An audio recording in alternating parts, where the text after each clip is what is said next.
आज शनिवार. मैथिलीच्या पप्पाला सुट्टी होती, त्यामुळे मैथिलीच्या पप्पाने क्रिकेट खेळण्याचा प्लॅन बनवला होता. क्रिकेट खेळण्यासाठी त्यांनी ऑलरेडी ग्राउंड बुक केलं होतं. त्यामुळे संध्याकाळी आम्ही जेवण वगैरे करून क्रिकेट खेळण्यासाठी निघालो होतो. खूप दिवसानंतर मैथिली रात्रीची बाहेर फिरायला पडली होती, त्यामुळे तिला खूप आनंद होत होता.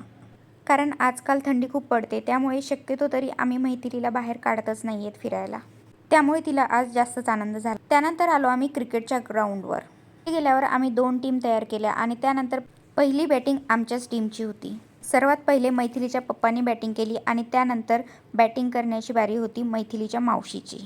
त्यामध्ये मैथिलीची एक मावशी बॅटिंग करत होती आणि एक मावशी बॉलिंग करत होती, कारण तिच्या दोन्ही मावश्या ऑपोजिट टीममध्ये होत्या.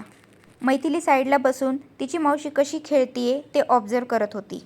नंतर परत बॅटिंग करत होते मैथिलीचे पप्पा.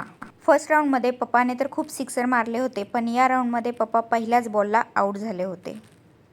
ते बघून मैथिली आणि मैथिलीची मावशी खूप जोरजोरात हसत होते, कारण ते आमच्या अपोजिट टीममध्ये होते.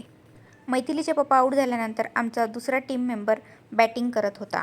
तो कसा बॅटिंग करतोय हे सुद्धा मैथिली खाली बसून ऑब्झर्व करत होती. मैथिलीला बाहेर फिरायला आणि आउटडोअर ॲक्टिव्हिटी करायला खूप आवडतात आणि ते बघायला तर खूपच आवडतात. मॅच संपल्यानंतर आम्ही घरी जायला निघालो.